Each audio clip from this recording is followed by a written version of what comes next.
타이타닉이라는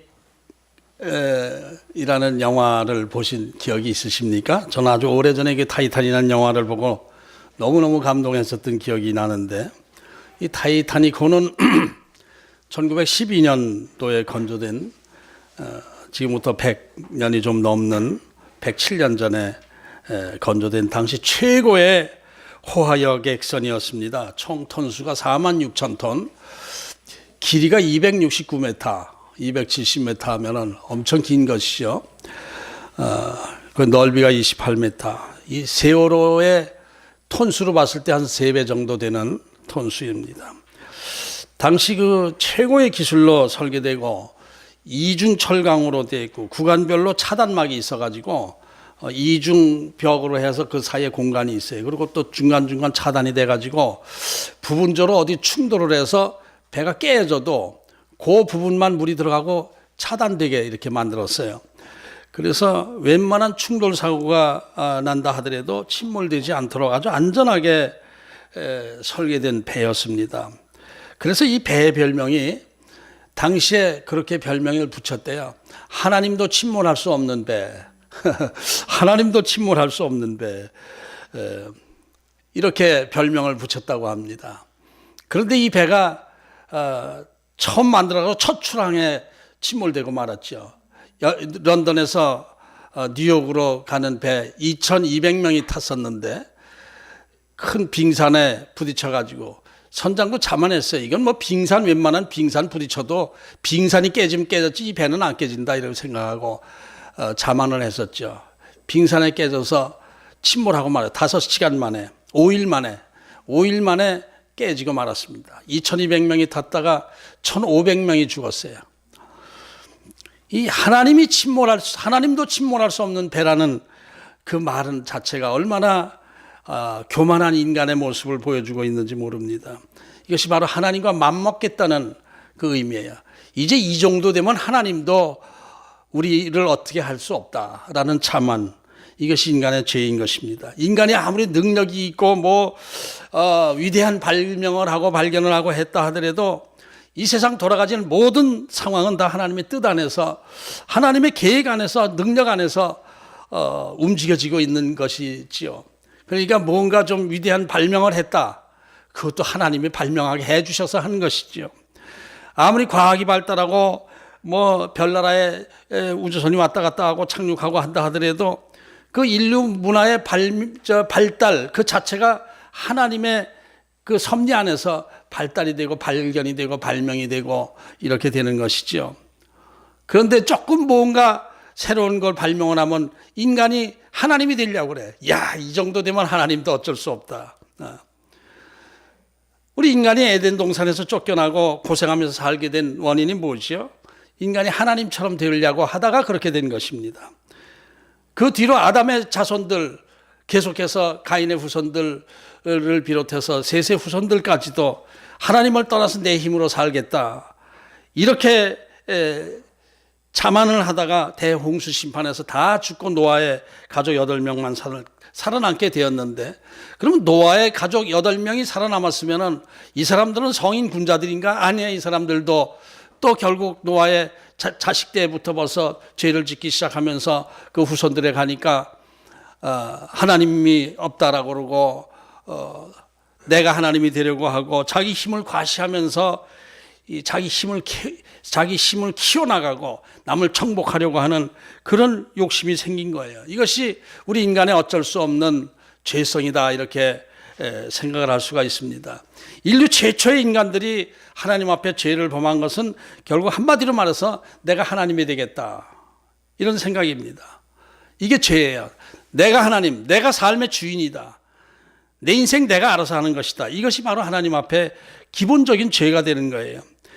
그리고 우리 모든 사람들의 그 마음속에는 정복욕이 있습니다. 그래서 자기가 왕이 되어서 다른 인간들을 내가 지배하겠다라는 그런 욕심을 가지고, 야망과 욕망을 가지고 그것을 채워나가기 위해서 동분서주 바쁘게 움직입니다. 남을 지배하고 정복하고 뺏고 가지려고 하는 그런 욕심 때문에 움직여 나가는 거예요. 모든 사람이 다 그렇게 움직이다 보니까 부딪히게 되죠. 그죠? 나도 욕망이 있고 저 사람도 욕망이 있고 정복하려는 욕망이 있고 지배하려는 욕망이 있고 왕이 되는 욕망이 있고 이러다 보니까 서로 부딪히게 되고 갈등하게 되고 싸움이 되고 전쟁이 일어나고 하는 것, 이런 것들이 그 인간의 그 죄성 때문에 그렇게 된 거예요. 지금 이 시대 우리들의 삶도 그 기본 삶의 원리 자체는 그 욕망 속에서 서로 부딪히면서 경쟁하면서 이기고 지고 하면서 살아가는 것입니다. 너무 힘들게 살아가고 있는 것이죠.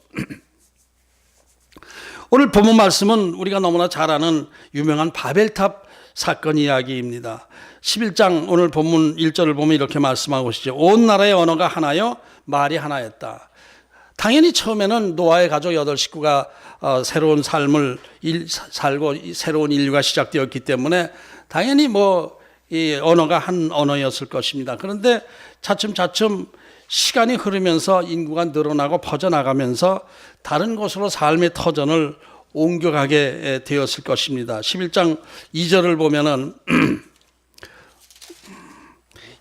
이에 그들이 동방으로 옮기다가 신할 평지를 만나 거기 거류하며, 동방으로 옮기다가, 이 동방으로 옮기다가는 기준이 아라랏산이죠. 아라랏산에서 동남쪽인데 이제 일단 그냥 동쪽으로 옮겼다고 그랬어요.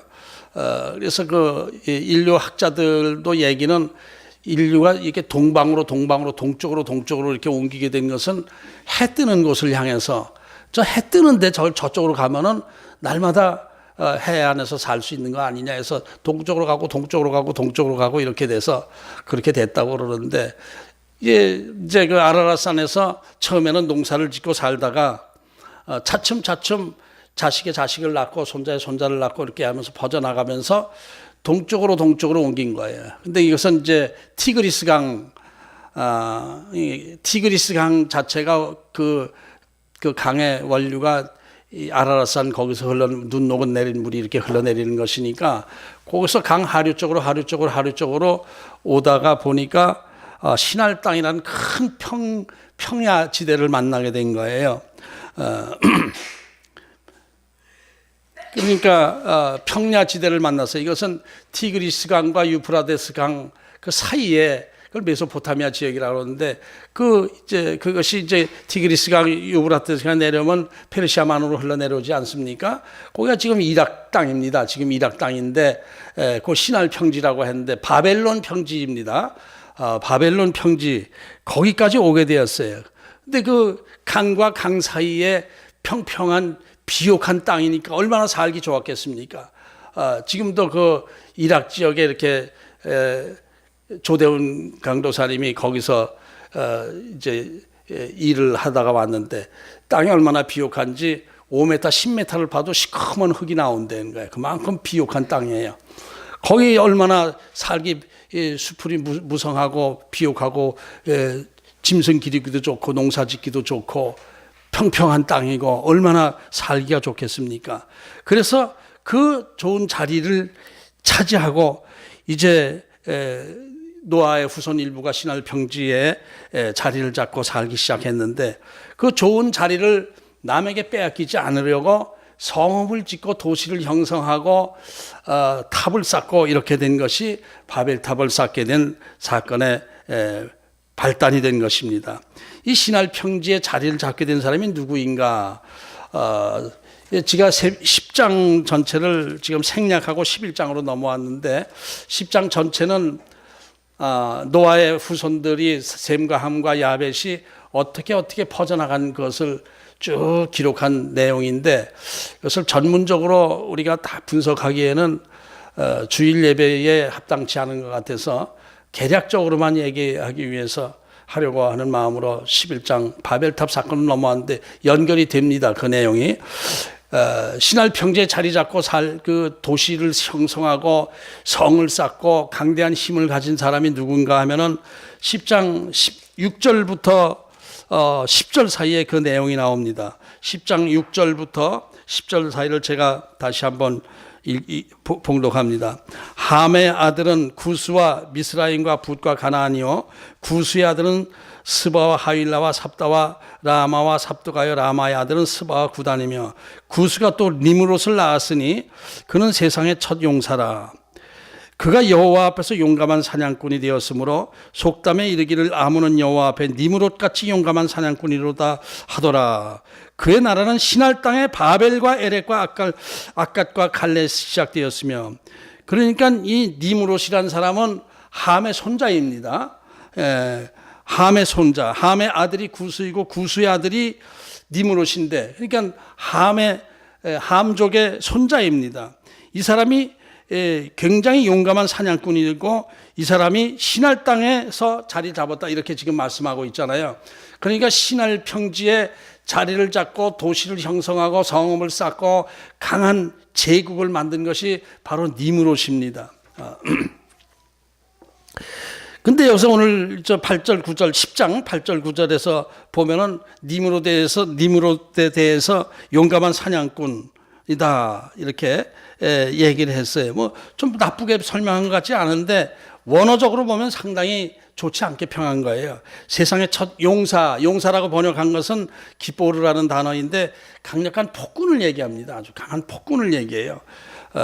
고대 바벨론 제국이 바로 이 니므롯 왕국입니다. 니므롯이 세운 거예요.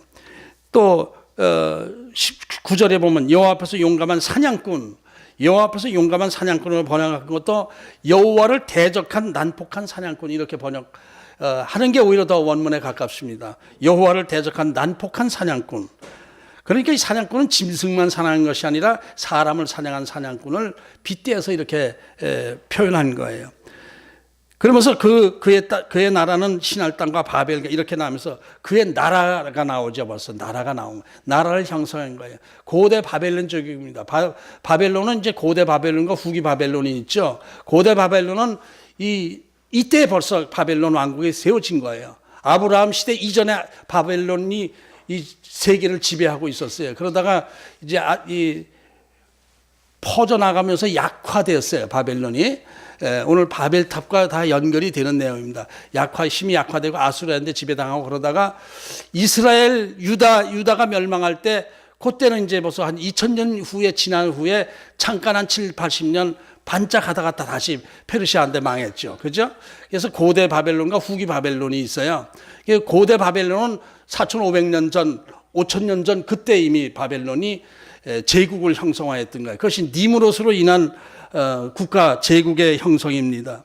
이 니므롯이 처음에 시날 평지에 근거지를 잡고 바벨론 평지에 메소포타미아 지역에 근거지를 잡고 성을 쌓고 세력을 키워나면서 고대 바벨론 제국이 된 것인데, 오늘 11장 3절을 다시 봅니다.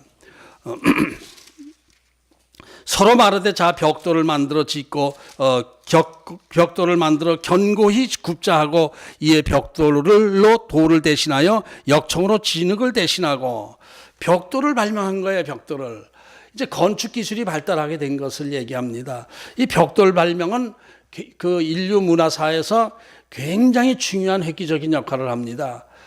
지금 여기 시날 평지는 높은 산지가 아니지 않습니까? 평지에 그냥 비옥한 땅입니다. 어딜 파도 그냥 진흙이 나오고 그럽니다. 강과 강 사이니까 강에 흐르는 그 홍수가 나고 나면 흘러내리고 해서 이제 위에 진흙이 참 좋은 흙이 나오면 벽돌 만들기 아주 좋은 흙이 강변에 있거든요. 지금 우리나라도 이 미사리가 한강변에서 내려오는 그 흙이 너무 좋아서 미사리에 벽돌 공장이 많이 있지 않습니까? 제가 거기 내용을 좀 잘 아는데, 벽돌 공장에 대해서 내용을 잘 아는데, 이제 강이 계속 몇천 년 동안 흘러내려오면서 홍수가 나고 이렇게 하면은 이제 흙을 끌어오지 않습니까? 흙을 위로 오잖아요. 그러면 이제 속도가 빠르다 보면 이제 돌멩이도 굴러 나오고 작은 돌멩이도 굴러 나오고 이렇게 돼서 흘러내려와서 큰 돌들은 바닥에 깔려요. 밑에 깔리고 좀 그 다음에 적은 돌이 깔리고 자갈이 깔리고 차츰 잔돌이 생기고 그 다음에 맨 위에는 모래와 흙이 섞인 고개 나와요. 이 모래와 흙이 섞인 그 흙이 그게 벽돌 만들기에 딱 좋아요. 갈라지질 않아요. 모래가 얇은 모래, 섬세한 모래가 진흙과 찰흙과 섞이게 되면은 그것이 햇빛에 말릴 때도 갈라지지가 않고 좋은 벽돌이 나옵니다. 그러니까 지금 이 메소포타미아 시날 평지에서 바위 옛날에 이제 집을 짓고 큰 집을 짓고 성을 쌓고 할 땐 돌을 깎아서 이렇게 했는데 돌 깎는 인건비도 많이 들 뿐더러 시날 평지에는 그런 바위가 없어요. 순 흙만 나오는 거야. 파면 흙만 나오니까 흙벽돌 집을 지어서 살았어요. 일단 그냥 흙을 이제 와꾸에 넣어서 흙으로 조형을 만들어서 그걸로 집을 짓고 살았는데 그냥 맨 흙이니까 흙을 말려서 한 거니까 물에 약해서 비만 오면은 자꾸 씻겨 나가게 되고 수명이 짧고 하다 보니까 그걸로는 견고한 높은 성읍, 높은 뭐 집을 지을 수는 없었죠. 그러다 어쩌다가 이제 그것이 불에 들어갔다 나오니까 이 강한 돌처럼 단단한 흙이 되거든요. 불에 굽게 되면은 한 1000도 이쪽 저쪽에다 굽게 되면 벽돌이 되는 거거든요. 900도 뭐 1000도 이 정도면 벽돌이 되는 것인데 그렇게 불에 들어갔다 나오니까 이것이 돌처럼 단단해지는구나 해서 가마를 지어서 벽돌 가마를 지어서 벽돌을 만들기 시작했던 것이죠. 이것이 초기 문명 사회에서 획기적인 발명이었던 거예요. 그리고 그 지역은 이라크 지역은 석유가 많이 나오는 데 아니겠습니까? 석유. 그래서 곳곳에 그 아스팔트 구덩이가 많이 있어요. 부글부글 끓어올라는 시커먼 그런 것들이 많이 있어요. 그 아스팔트 그것을 꺼내다 이제 식히면은 딱딱하게 굳고 이 접착력이 강해서 그걸로 매질을 했단 말이에요. 그러니까 흙벽돌이 정말 구운 벽돌이 되고 거기다 역청 아스팔트로 매질을 해서 쌓다 보니까 이건 뭐 어마어마한 단단한 집이 되니까 이렇게 단단한 거라면은 이게 하늘 꼭대기까지 높이 올 건물을 쌓아도 이제 무너지지 않겠다 이렇게 생각을 한 것이죠. 이렇게 해서 문화가 확 발달하기 시작했어요.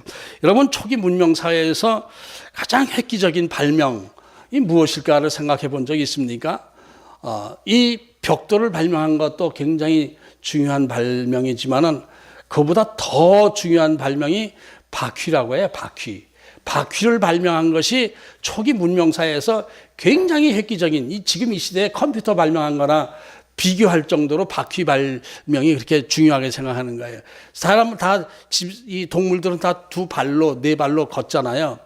근데 이 바퀴를 만들어서 움직이다 보니까 무거운 짐을 실어도 잘 굴러가는 거예요. 그죠? 그렇게 되는 거예요.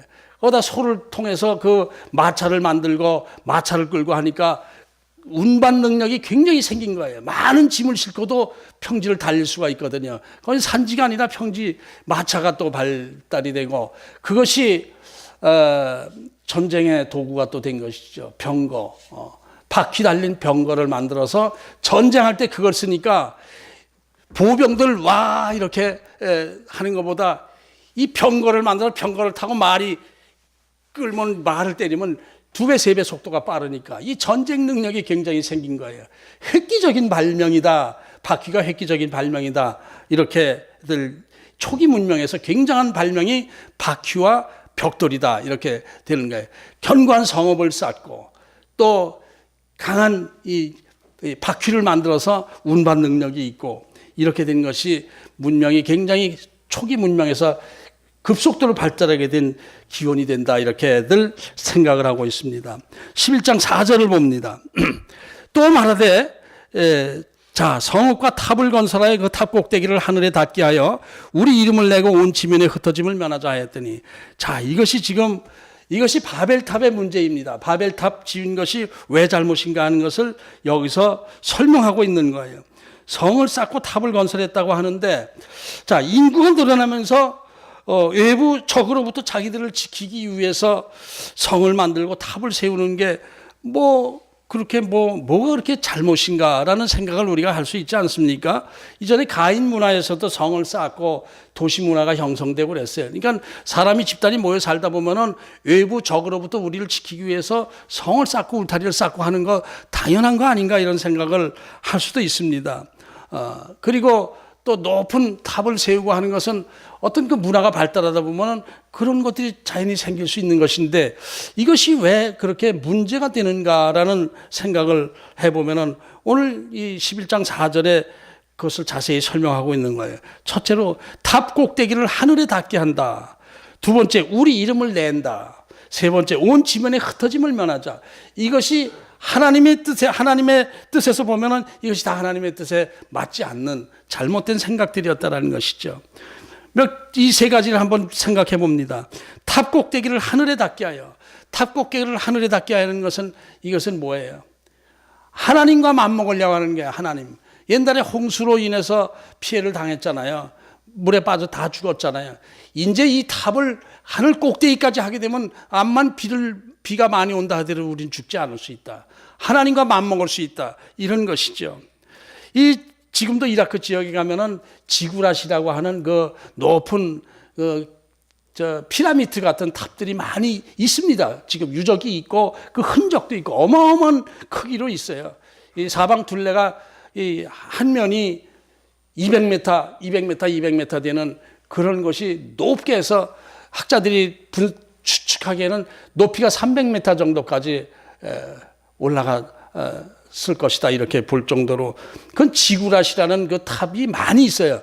근데 이것이 다 신전이었다고 해요. 옛날에 바벨론에서는 달신을 섬겼는데 그 달신을 섬기는 신전으로 세웠다. 이렇게 신전입니다.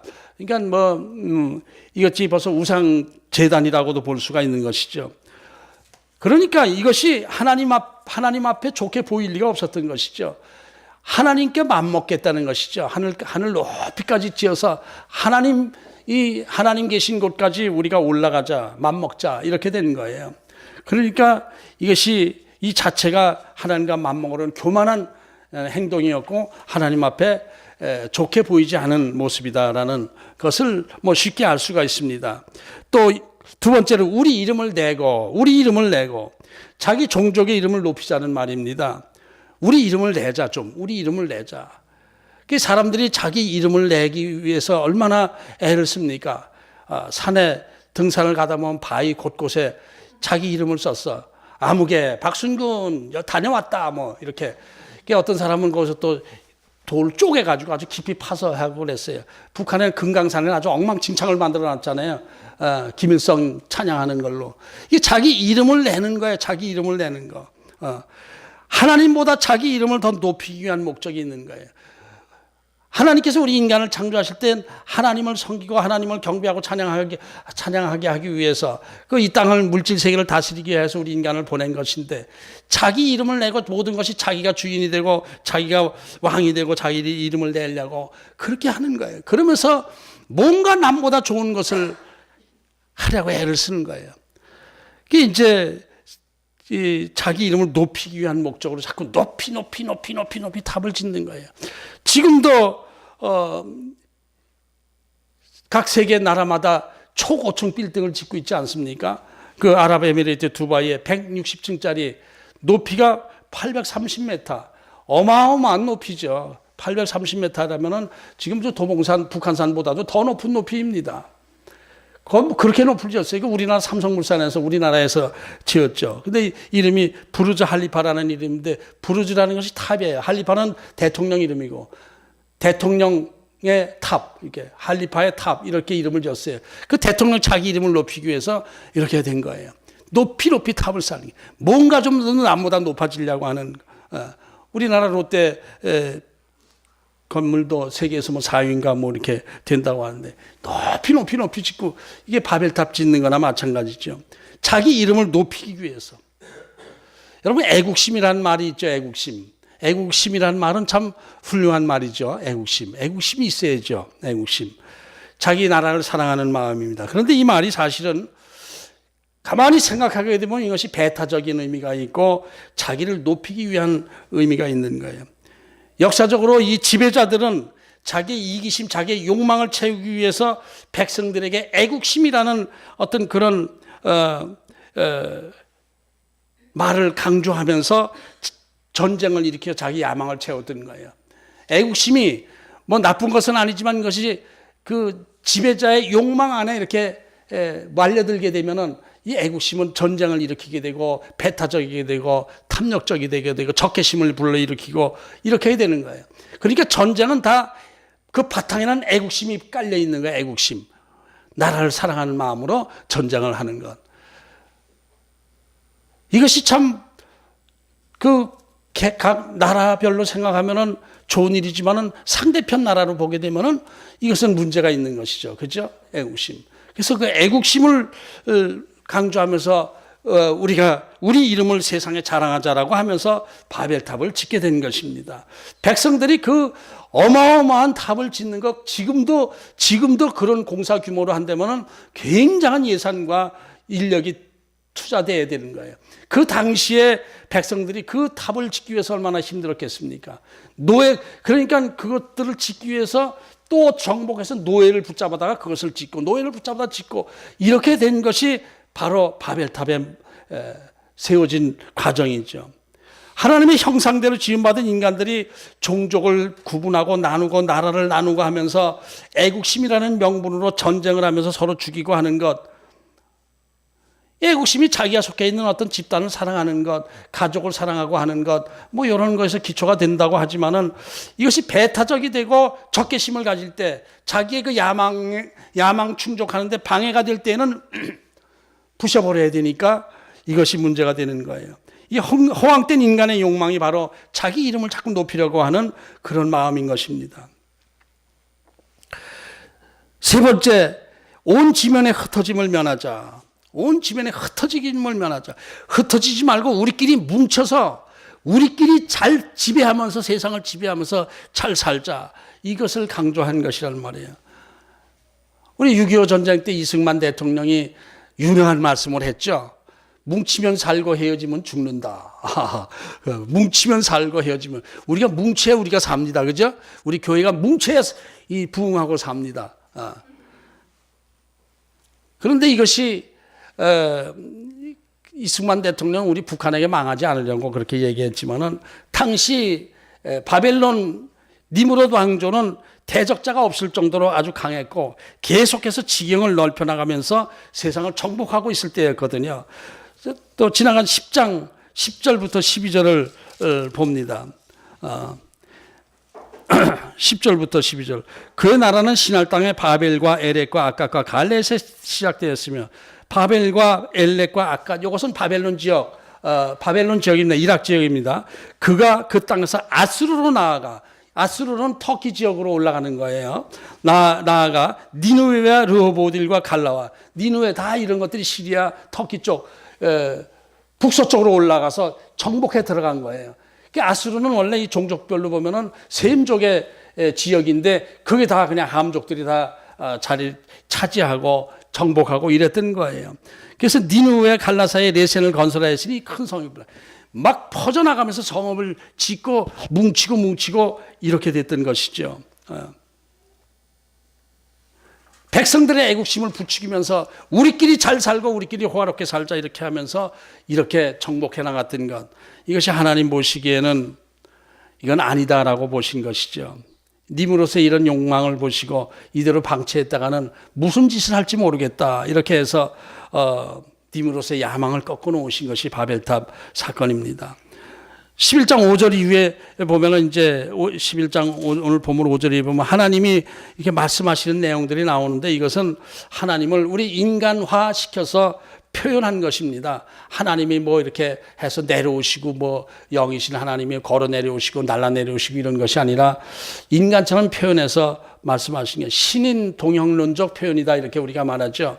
이게 하나님을 우리 인간처럼 표현해서 말씀하신 거예요. 하나님 보시기에 이것은 합당하지 않은 짓을 했기 때문에 하나님께서 이것을 막으신 내용이 오늘 말씀이에요.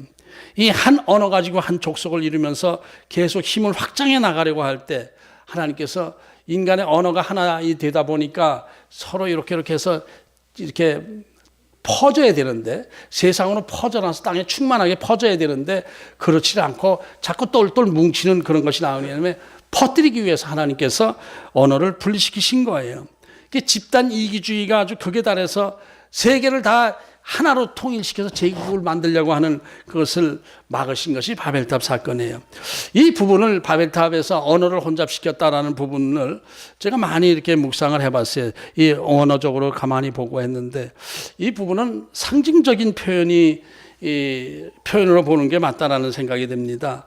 어느 날 갑자기 어느 한순간에 뭐 서로 말 통하고 얘기하다 오늘 갑자기 샬라샬라샬라 하고 이렇게 됐을 것이다라는 것은 좀 상상하기가 좀 힘들어요. 뭐 성경에 단순하게 보면 그렇게 보는데 한순간에 그렇게 됐다는 표현이 아니거든요. 하나님께서 이렇게 집단이 이 기준으로 뭉치는 것을 보시고 안 되겠구나 해서 언어를 혼잡시켜서 퍼지게 만드시는 과정. 이것은 시간적으로 조금 더 이렇게 길게 보면은 언어가 퍼지면서 언어가 달라진 것.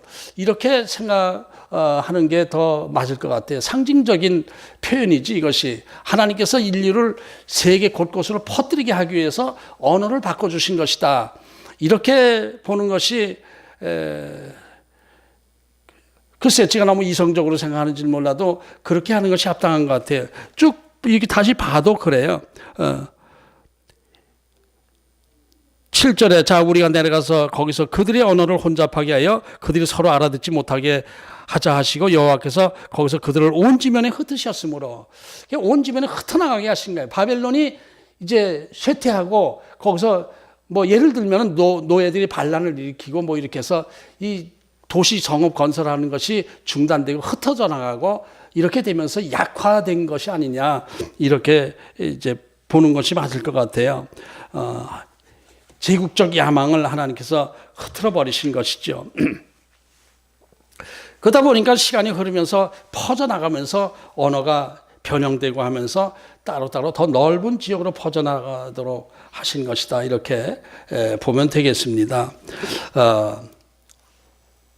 어느 한순간 뭐 어느 날 갑자기 그렇게 됐다. 그래서 뭐 하나님께서 뭐 그렇게 하실 수도 있겠지만은 이 언어학적으로 이런 부분들을 제가 설교 준비하면서 언어, 인류학 뭐 이런 것들을 다 또 자료를 추적해서 보고 했는데 우리 한국계 언어는 알타이 어족이라고 하잖아요. 알타이 어족. 알타이 어족은 중앙아시아 쪽인데 최남선 박사는 그 우리나라의 이 말의 기원이 코카사스 지방이라고 최남선 박사가 얘기를 했어요. 코카사스 지방에서 동쪽으로 가면서 알타이 산맥 거기에 사람들 골로 이전하고 그렇게 돼서 중앙아시아 쪽이 쭉 퍼지다가 또 거기서 갈라져 가지고 다시 서쪽으로 가고 동쪽으로 가고 시베리아로 가고 이 아메리카로 가서 멕시코로 가고 해서 멕시코 지역의 말이 한국말하고 비슷한 게 너무너무 많다고 그러더라고요. 아주 너무 많아요. 이 멕시코 말에 다마춘이라는 단어가 있어요. 다마춘이 이게 뭐를 얘기한 줄 알아요? 다마춘이 모르죠? 점쟁이를 다마춘이라고 그래요. 다 맞춘 사람.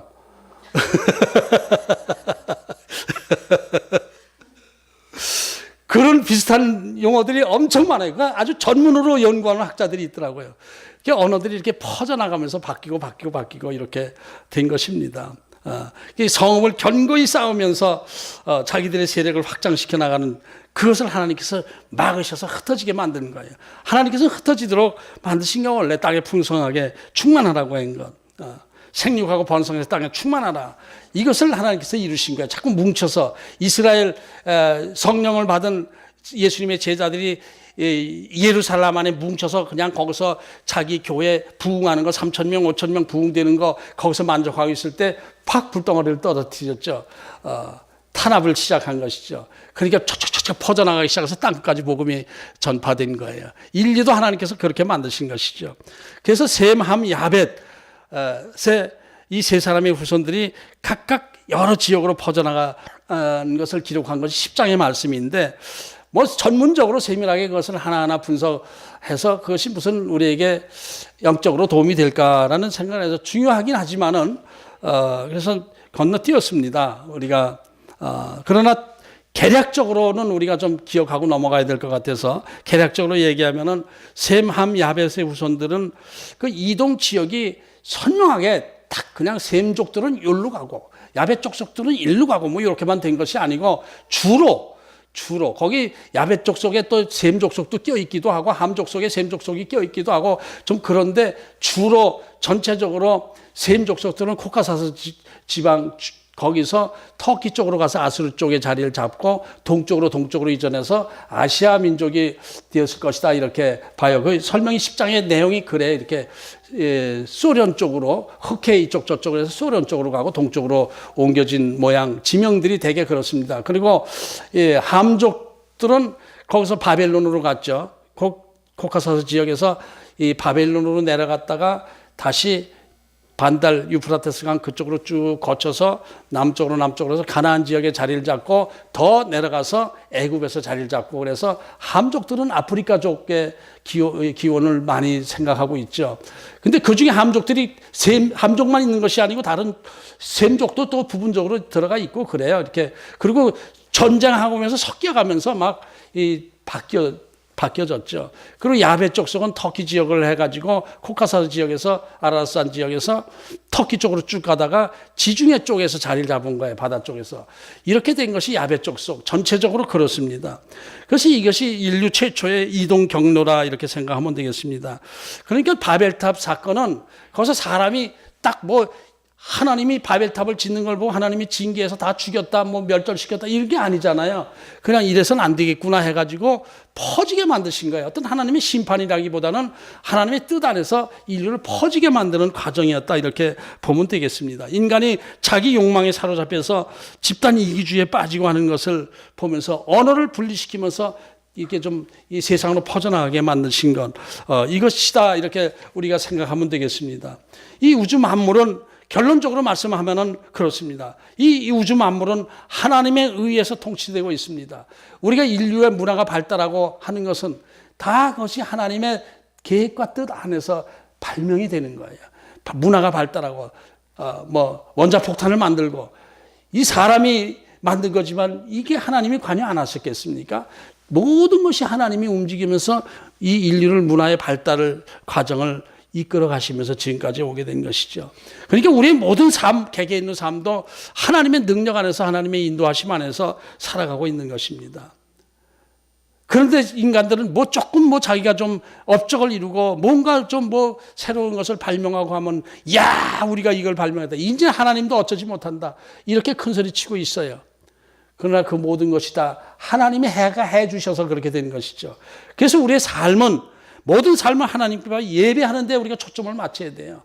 우리를 지으시고 하나님의 형상대로 부원받으시고 우리를 세계 곳곳에 흩어지게 하셔서 각각 다른 언어로 살아가게 하신 것, 이것이 하나님이죠. 그러면 거기서 우리가 우리가 삶의 최우선 목표가 하나님을 찬양하고 하나님을 경배하는 삶이 되어야 됩니다. 내가 잘나서 그렇게 되는 것이 아니에요.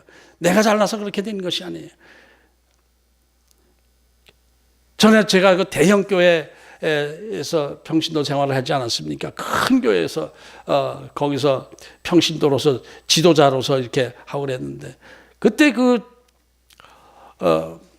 사모님이 어떤 모임에서 그 사모님이 그러더래요.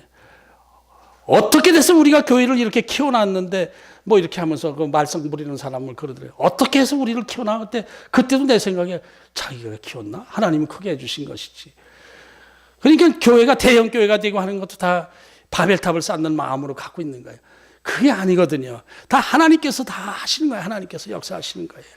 하나님께서 뜻이 계셔서 하시는 거예요. 그 하나님 앞에 겸손해야 되는데 내가 어떻게 돼서 키워놓은 건데 이러는 말이에요. 이렇게 하고 이런 것들이 바벨탑 쌓는 마음이에요. 지금도 바벨탑 쌓고 있는 분들이 많이 있죠. 그것을 안 해야 되는 거예요. 겸손하게 방주를 짓는 삶을 살아야 되죠. 하나님 앞에 예배하는 삶을 살아야죠. 그래서 우리 모두의 삶에 우리 초점이 하나님 앞에 예배하는 삶을 통해서 하나님 앞에 겸손하게 하나님을 구하고 하나님께 아뢰고 할 때 축복을 경험하게 될 줄로 믿습니다. 바벨탑을 쌓으면 안 되는 거예요. 내가 무엇을 했다라고 생각하면 안 되는 거예요. 그것은 하나님께서 우리를 딱 치게 되는 원인이 되는 것을 우리가 교훈으로 삼아야 될 줄 압니다. 기도하겠습니다. 하나님 아버지,